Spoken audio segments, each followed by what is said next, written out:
Hello, everyone. How are you doing? I am here with Christina Schultz today, and she is running for the Mesa County Treasurer as a Forward Party member. And so here on Two Evils, what we like to do is talk to candidates who are not with either the Republicans or the Democrats. And Christina, welcome to the show today. Thank you so much. It's great to be here. Wonderful. So, Christina, I just kind of want to jump into things a little bit and says, first of all, what were your interests? What made you decide to, first of all, go into politics, but second of all, to go and decide I'm not going to run as a Republican or Democrat. I'm really going to go with this third party option. Yes. So I did not have politics on my life card. I heard bingo cards are stupid now, so I'm just calling it life card, I guess. I had no desire to run for public office. However, I did attend a group called Restore the Balance in Mesa County. Now, Mesa County is, you may know Mesa County for Tina Peters, who was just released today.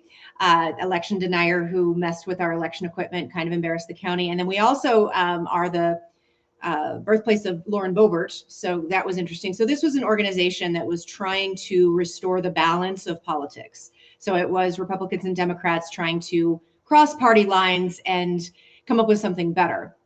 I had been following Andrew Yang and the Forward Party since the 2020 election, so I had a little bit of experience with it.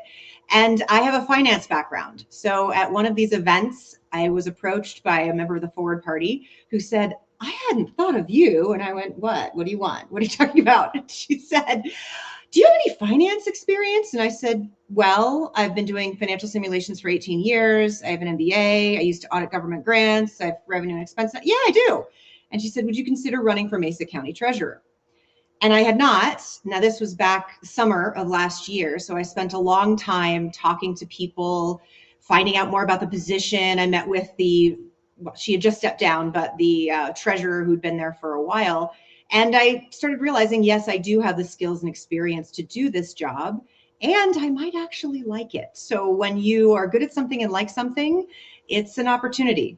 I've been doing what I currently do for over 18 years. There are always, it could be a time for a change. Thought I'd throw my hat in the ring and see how it goes. One major question I got a lot was, well, just run as an independent. You don't have to run as a Forward Party candidate. No, why Forward instead of independent? I'm sure you've had independents on your podcast. It is incredibly difficult to get on the ballot in many states if you are an independent. If I wanted to be an independent, which I was unaffiliated at the time, although I did have experience with the Forward Party and Restore the Balance, I would have had to gather 1,000 ballot signatures, which based upon my research is about $6 per signature. And I've raised some money so far, but that would have wiped out probably half of my current budget. So joining with the Forward Party meant that I did have to go through their process. I had to be interviewed and vetted, and they did a background check, and I had to go through the assembly. But it meant that I didn't have to spend time, effort, and energy gathering all of those signatures. So that's the long answer. The short answer is I think I'll like being treasurer. I think I can be treasurer. And when it comes to the Forward Party, I'm principally and practically aligned with them. And it just was more efficient. I mean, definitely having a centrist party is something that we need here in the United States. And, I do interview people from different parties and just encourage people to go out and explore. And you just bring such a good point. And I had a candidate on a few weeks ago who was a Libertarian Party candidate. And really, there's about over 100 different small parties out there, but very few parties actually have access to all 50 of the United States plus territories. And so it's really finding these kind of larger third parties, if you will, or if you're running for something like a county position like you are, is finding those parties that have access to the ballots. And so getting on that ballot is super hard. I love that you talked about that because I don't think enough people realize the duopoly has made it extraordinarily difficult for just your average person to go ahead and campaign and to be on that ballot. So you mentioned that you were able to overcome this kind of $6 per signature, which would be like $6,000. That's my math in public for the day. I am not qualified to in any way. That's my accomplishment. And luckily it was a nice little round number there. But let's talk about what other challenges have you faced as an independent candidate there in Mesa County in this. And And how are you doing right now in the polls and with voters? So the biggest challenge with not having a major party is these major parties have been doing elections for a really long time. Now, I will tell you, there is no shortage of advice when you are running for office. Everyone's got an idea of what's going to work and how it's, what worked for them. And I've been gathering a lot of advice. But practical things like setting up a website, getting your donations set up, getting voter access to voter data, it's all very challenging. Now, the good news is there are organizations that are trying to overcome that. I signed up pretty early with Good Party. It's $10 a month for all kinds of voter data that's very easy to access. Technically, you can get this data from the county and the state, but when I tried to get it, it was just challenging. So they make it easier for you to find the information that you need. They have a lot of resources. You spend a lot of time explaining that you are not a Republican or a Democrat. As recently as today, someone said, "How close are you to the Republicans?" And I said, so this is not a policy position. This is a treasurer position. I don't get to make any of these hot topic issues. I don't make decisions on any of that, but happy to sit down with you. But it's amazing to see how many people's head explode when they say, "Are you left or right?" Not neither. "No, you have to be left or right." I'm like, well, actually, there's more than two types of people on this planet. I don't know if you're aware of that. So it's combating this binary thinking that people, when you are running for office, the first question is RD, left or right?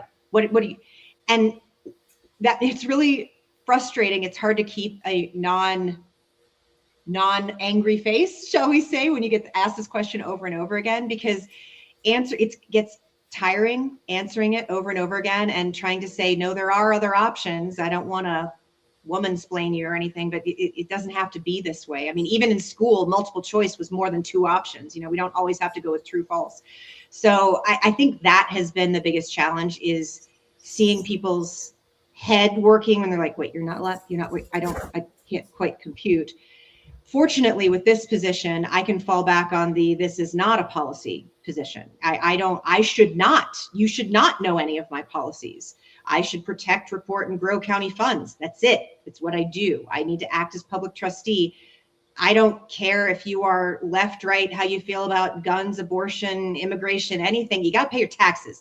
And that's what I'm going to do. So you're probably not going to like me very much because I am, the person who collects the taxes. But it does make the case a little bit stronger to say, should this really matter? My left or right leaning thoughts over should I get the job done? I've been trying to tell people qualification over affiliation. That's what I really want to run on. I love that term, qualification over affiliation. And I just want to highlight another series that we've been running lately is to try to get people out of this binary thinking. And so one of it looked at it like a coffee shop, like what kind of coffee do you order? Vanilla spice latte? Are you out there ordering, caramel macchiato? And you expect this in your coffee. Yet would you go to a coffee shop where you couldn't even have cream and sugar? I mean, that is like the most basic thing. Like if you're at a diner, they're going to have a minimum of cream and sugar that you can have in your coffee, right? And you can mix it. And so if you were told just like one or the other, you're like, oh, that's mind blowing, right? But we do this with our political system. And that is super, super scary. It is like almost the only time do you have this very binary choice of left or right. And so just really excellent point. And, yeah, definitely qualifications. So let's talk a little bit more about your personal campaign. What message do you want viewers to know about you and what you're running for? The original idea for my campaign tagline was "Bring back boring." That this is a boring job. It should be our former treasurer, who was a Republican or is a Republican. You couldn't pick her out of a lineup. She did her job. She ran that office. You kind of saw her picture once a year when you're like, dang it, I do have to pay those property taxes. But I want to do the job well. So that's what I'm trying to communicate to people, is that I have the skills and experience needed to do the job. I am not going to pretend that I know everything about it. I start any new opportunity with a shut up and listen policy for at least 6 months, because I've never seen a situation where someone shows up to shake things up and it goes well. Like, you need to know how things operate, how the systems work, how the people work. There's a team of 8 that would be responsible for attracting and retaining talent. And I need people to know that I care deeply about that. So my hope is that people will take 90 seconds to review my website or to review my Facebook or LinkedIn and say, hey, yeah, you know, compared to the other candidates, she has what it takes to get this job done. I also want people to know that everyone says, oh, I never thought I'd get into politics. I really didn't. And I don't have any aspirations after this. I don't really want one of those policy positions. I am an executive type person. I like to get stuff done. And this is a get stuff done position. So I'm hoping to communicate that. I am hitting the ground, all kinds of events in Mesa County, meeting lots of people, going to comfortable and uncomfortable places to have those conversations, answering questions when they come up, and even the ones that are a little bit in your face. I want people to know that I will respond to any and everyone who wants to know something about my campaign or has a comment about the campaign. I'm happy to respond. So we didn't end up with bring back boring. We went with low risk, high return, prosperous future, a little more of the financial elements. But I think our politics could do with a little more boring, to be honest with you. So that's kind of what I hope people will get from me. Boring in the most beautiful way, I guess.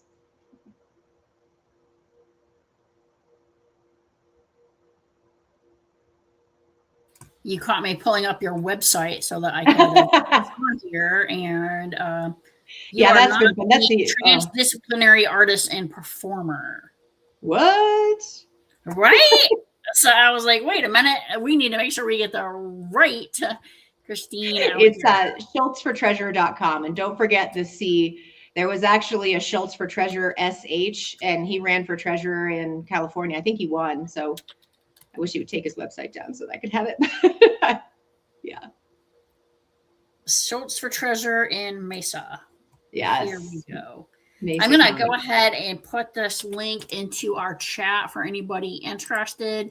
Definitely feel free to reach out to Christina. And, you know, you brought up such a good point about sometimes boring is good, and people talk about shaking stuff up. And one of the things I always talk about as a project manager with risk management is like, you know, when I don't want people to be innovative is like on nuclear sites. You know, on nuclear sites, people should be very, very boring, and they should just follow what they should do. And I feel like new math is complicated. I took accounting back in the day, and I don't think it's fundamentally changed a lot. Like, math is math. Like, let's stick with math being those kind of fundamentals, especially when it comes to financial math. You know, we want to make sure that 100%. people are following those books, because it's that new math and, oh, we're moving this here and there. I'm like, no, I like all my books to be in a row. There have been some financial innovations over the past few years that I think are interesting. Options were an interesting innovation. It's a way to de-risk something. I like that. But to be honest with you, a lot of the financial innovations got us into trouble with the housing market crash, the banking crash. Like, I tend to think when it comes to finance, there's really nothing new under the sun. You have the money, you spend the money. One of the things I do in my current job is run simulations, and I run a banking simulation for training purposes. And it can be difficult to wrap your head around the idea of cash being the product. But once you run this experiment, it's actually pretty hard for banks to distinguish themselves. My banker friends are going to kill me for saying that. I have a lot of banker friends like, oh, we're so different. I'm like, yeah, at the end of the day, when you're going for a loan, there's an interest rate, and you want the lowest interest rate. And you got to check the fees and everything. And maybe there's some servicing opportunities, but it should really be pretty boring. And you don't usually want to see your bank in the news, and you definitely don't want to see your treasurer on any page of the paper other than so-and-so treasurer says it's time to pay your taxes. And that's kind of it. I have had a couple people that think I could do more, want me to do more.